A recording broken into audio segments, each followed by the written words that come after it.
Mostly लोग ये समझते हैं कि फैटी लिवर ज्यादा अल्कोहल पीने की वजह से होता है, लेकिन फैटी लिवर की दो किस्में हैं। एक है अल्कोहलिक फैटी लिवर और नॉन अल्कोहलिक फैटी लिवर। इसमें जो नॉन अल्कोहलिक फैटी लिवर है, ये बीमारी ज्यादा कॉमन है, ज्यादा लोग इसका शिकार हैं। अल्कोहल सिर्फ एक वजह है फैटी लिवर की, लेकिन जब हम न्यूट्रिशनल डेफिशिएंसी को देखते हैं तो ऑलमोस्ट हर केस में एक न्यूट्रिएंट मिसिंग मिलता है। इनफैक्ट अगर आप इस अहम न्यूट्रिएंट को खाने से पूरा नहीं कर रहे तो आपको फैटी लिवर हो जाएगा, और इस न्यूट्रिएंट का नाम है कोलीन।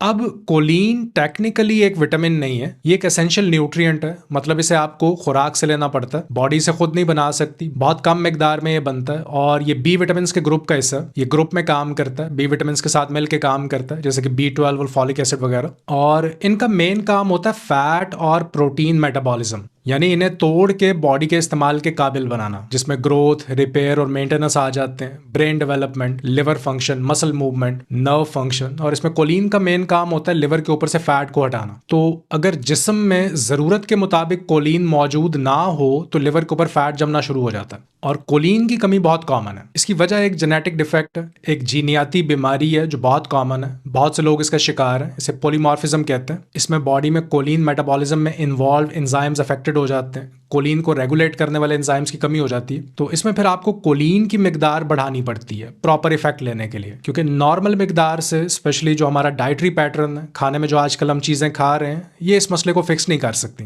पॉलीमॉर्फिज्म के अलावा भी कुछ और वजूहात हो सकती हैं फैटी लिवर की। इसमें कॉर्टिकोस्टेरॉइड्स का लॉन्ग टर्म इस्तेमाल एक वजह, ओमेगा 6 फैटी एसिड्स का ज्यादा इस्तेमाल, जिसमें ये सारे वेजिटेबल ऑयल्स आ जाते हैं, वेजिटेबल सीड ऑयल्स और कुकिंग ऑयल्स का ज्यादा इस्तेमाल, ये जिस्म में इन्फ्लेमेशन या सोजन पैदा करते हैं। हाई कार्बोहाइड्रेट और हाई फ्रुक्टोज इनटेक, यानी चीनी और चीनी से बनी हुई चीजों का इस्तेमाल। और इनके अलावा 3 और चीजें हैं जो फैटी लिवर की वजह बन सकती हैं: एनोरेक्सिया नर्वोसा, गैस्ट्रिक बाईपास और एंटीबायोटिक्स का लॉन्ग टर्म इस्तेमाल। अब ये कोलीन की कमी कैसे कर सकते हैं? इसमें अगर एनोरेक्सिया नर्वोसा पे बात करें तो इस ईटिंग डिसऑर्डर के शिकार इंसान के जिस्म में बहुत सीवियर माल न्यूट्रिशन होती है। ये लोग खाना ही नहीं खा पा रहे होते, और इसकी वजह से ना सिर्फ कोलीन की बॉडी में कमी हो जाती है, बल्कि इसके साथ साथ vitamin D, folic acid, B12, B3, body में इन सब की भी कमी हो जाती है। तो इनमें माल न्यूट्रिशन की वजह से लिवर डैमेज होता है और बाद में फैटी लिवर हो जाता है। फिर है गैस्ट्रिक बाईपास। इस सर्जरी में क्या होता है कि मैदे और छोटी आंत को बाईपास करते हुए एक छोटा सा पाउच बना के आपस में मिला दिया जाता है, और इससे जो खुराक के हजम होने का अमल है, जो छोटी आंत में होता है, जिसमें खुराक में मौजूद ग़िज़ाई अज्जा और विटामिन बॉडी का हिस्सा बनते हैं, ये अमल रुक जाता है। इसमें वो सारे गैस्ट्रोइंटेस्टाइनल हार्मोन्स भी इफेक्ट हो रहे होते हैं जो डाइजेशन में हेल्प करते हैं। तो गैस्ट्रिक बाईपास न्यूट्रिशनल डेफिशिएंसीज की वजह बनता है, जो लॉन्ग टर्म में फिर कन्वर्ट हो सकता है फैटी लिवर में।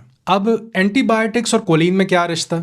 बॉडी में जो गट माइक्रोबायोम है, जो बॉडी के फ्रेंडली जरासीम है हमारे, ये भी कोलीन का एक छोटा सा हिस्सा बनाते हैं। और अगर इन जरासीमों को मार दिया जाए तो बॉडी में कोलीन की कमी हो सकती है। ज्यादातर लोग जो गलती करते हैं वो ओवर द काउंटर एंटीबायोटिक्स लेते हैं और बार बार लेते हैं, सेल्फ मेडिकेशन करते हैं, और एंटीबायोटिक्स बॉडी में जाने के बाद बुरे और अच्छे जरासीम दोनों में फर्क नहीं कर पाती, एंटीबायोटिक्स दोनों को मार देती हैं। लेकिन हमें कोलीन मेटाबॉलिज्म और रेगुलेशन के लिए इन गुड बैक्टीरिया की जरूरत होती है, तो ये एंटीबायोटिक्स का एक साइड इफेक्ट है। अब एक और इम्पॉर्टेंट सवाल ये है कि खाने की किन चीज़ों में कोलीन पाया जाता है। आप शायद ये सुन के हैरान होंगे, क्योंकि इनमें से कुछ खाने की चीज़ें ऐसी भी हैं जिन्हें फैटी लिवर की वजह समझा जाता है, जैसे कि अंडे की जर्दी, liver, beef liver, heart, kidneys, brain. फिर उसके बाद चिकन में और पत्तों वाली सब्जियों में गोभी, ब्रोकली, स्प्राउट्स। फिर नट्स में बादाम, अलसी के बीज, मछली में। ये सब चीज़ें कोलीन की बेहतरीन सोर्स हैं। देखिए, अगर आप हेल्दी फैट्स को अपने खाने में डालते हैं, butter, desi ghee, olive oil, coconut oil, flax seed oil, walnut oil या गोश्त की अपनी चर्बी, तो इनसे लिवर पे फैट नहीं आता।